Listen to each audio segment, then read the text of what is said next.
Oh, that's right, turtle fans. Look what old Hamman's got his mitts on. When it was like Toy Fair or whatever it was, like at the beginning of the year, and I saw this, I got very Wayne's World with it. It will be mine. Oh yes, it will be mine. And now it is. Oh yeah. Alright, shall we get amongst it? Let's do it, eh? Let's do it!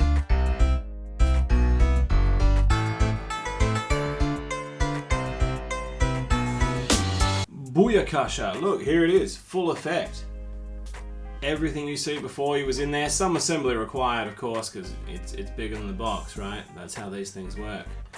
Bing! Zipline, oh yeah. Two kind of separate play PC areas. One of the action features is that you can put this where you want. If that wasn't implied by it being separate and you having your own personal autonomy, now you know. And knowing is half the battle. G.I. Joe! The only other thing it comes with, a bag of ooze. Ooze. It's nice, right? It's ooze. This really is just a phenomenal playset. The sculpt, the details, everything about it, I'm a pretty big fan of. Multi-levels of play. They say 3 levels of play. I guess they're counting standing up there. It's fair, I'll pay it. You got the living room, you got the secret vault, the porta potty, the gym area. This subway bit, part of a subway platform. One of the things I love the most about this is if you had to have this somewhere else and you're a nerd who likes to have toys on their desk while they're working, like myself, this is a very easy little display piece just to have separately and have a few turtles posed out on it. Choice. So the very first thing that I want to point out, if you're looking for a smaller footprint, you can actually connect this separate subway station to the playset at the bottom.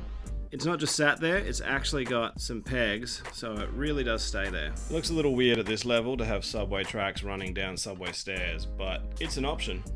One thing that I'm not a huge fan of is how incredibly blank the back of this playset is. Given that you've got, you know, that swing down ladder, those doors to go through, the secret layer to go through with a step, these doors have got a cool gangplank. I really don't think it would have hurt for this to be double ply. Just, you know, so it's not shattering the illusion of the play pattern that they've set up for you. Also, if I'm being honest, I'm really not a fan of having, you know, characters built into the backdrop. Like, they look cool, but when these figures come out, then it's like, oh hey, Mondo Gecko, I see you're up there on that fire escape, but then, you know, you're also in hand. I don't like it. It also hurts the playability if you want to put other toys on this set as a diorama. Little thing, but, you know, irks me. Also, I guess a little Easter egg, I don't know, when you lift that up, a humble turtle origin story. But I'm not sure why. So let's check out how these ninja dudes go about chillaxing when they're at home. So no one becomes a ninja overnight. It takes years of training, whether it be working the bag, stashing your weapons, or pushing some plates. Or maybe you're done with training for the day, and it's just time to cop a ninja slice in your living room. Good thing you've got your ooze-themed coffee table. Or maybe you drew the short straw, and it's your turn on watch, while everyone else chows down and pushes plates. Then it's a good thing that you've built in a periscope. And let's be honest, it just wouldn't be a sewer lair playset without a periscope, would it? Home, sweet sewer home. Let's say you're on periscope duty and all of a sudden, there's a couple of maniacal mutants and it's time to dip. Well, how fortuitous that you have a plethora of exit strategies. You can make tracks out this sewer pipe, up a nearby swinging ladder, and make a break for it out of this manhole. Or maybe you've decided your best recourse is to arm the defenses and make a break for it right out the back through your secret vault. Or if you're a truly classy individual, well then, maybe you want to take the Porta Potty Express. One truly bizarre extra feature with the Porta Potty is it's got these pegs on top that if you want to, you can stick the turtles on top of, like the baby turtles that they come with. I don't really know why you would, but it's something the instructions show, so you can if you want to. You know what? I think Bebop and Rocksteady might suspect that the subway is in play if they're trying to find these turtly turtles. Lucky for them, they've got their early warning system.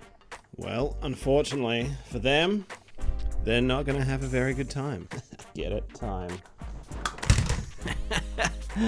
Pranks. The catch for the trapdoor, even when you press the clock, still sticks out quite far. So for it to actually fall, you need quite a lot of weight on it. Like Bebop and Rocksteady won't do it on their own. You need, you know, their combined mass to actually make it fall.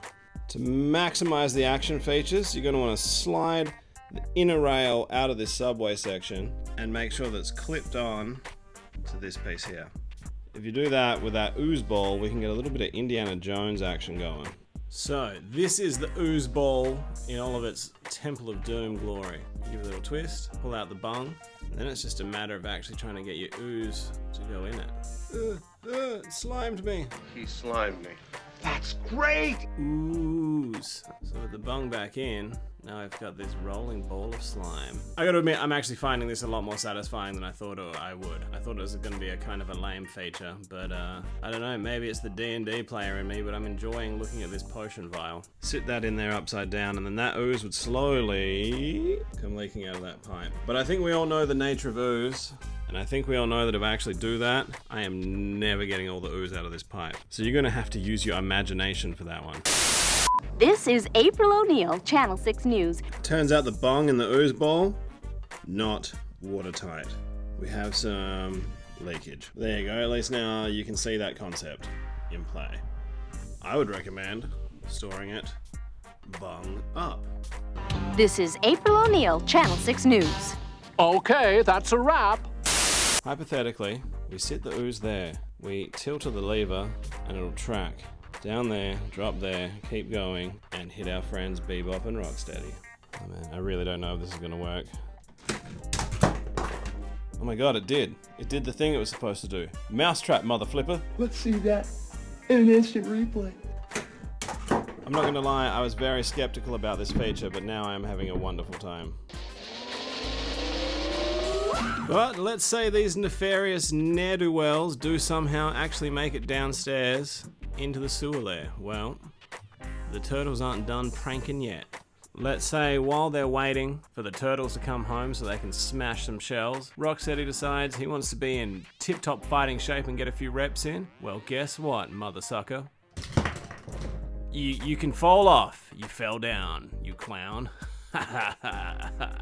Pranks. But what if Bebop decides he wants to get a little rock and roll with it, sit on the table and trash the joint? Well, all you need to do is press this handy little button up here. Neck minute. Ah, light fell on your head. Take that. You got a light on your head. Boom. And just wind it back up. He's still dazed and confused. He doesn't know what happened. What happened? What happened to my head? I wish I knew. Oh, light fell down again. Pranks. So let's say after copying all that abuse, they've had enough. They just want to go home, right? They're done. They're done with these turtles. Well, not on Mikey's watch. Pranks. Then when you finally thought it was safe to go home, turtle to the face. Pranks. Sadly, the reality of the zip line is a little bit of a bust because, well, it doesn't quite have the tensile strength to make it. The actual subway section is too light for the amount of tension that you need. The only way it works is if you have it fully plugged in like this, and then it's too long. That was just awkward. The thing that I'm finding fun at this point in time with the movie not being out is how many of these features reference something that actually happens in the film and how many of them are just, you know, pure toyetic joy. So if, much like myself, you were looking forward to getting this set, honestly, I don't think you regret it. There's tons of play features in there. It looks good as a display piece. It's an awesome diorama, party time, fun time, awesome display piece. You need it in your life, right? You don't need me to tell you that. Look at it. Just take a look at it. This is for you. So, thank you so much for watching, sticking with it, getting through all those awesome play features and display options. If you enjoyed, click of the like, click of the sub, ring of the bell. And be sure to hit me up in the comments below. I want to know what everyone thinks about this. Were you all as stoked on it as I am? Have you got it? Are you gonna get it? Did this sway you one way or the other? I want to know. Hit me up in the comments and let's get nerdy with it. Catch.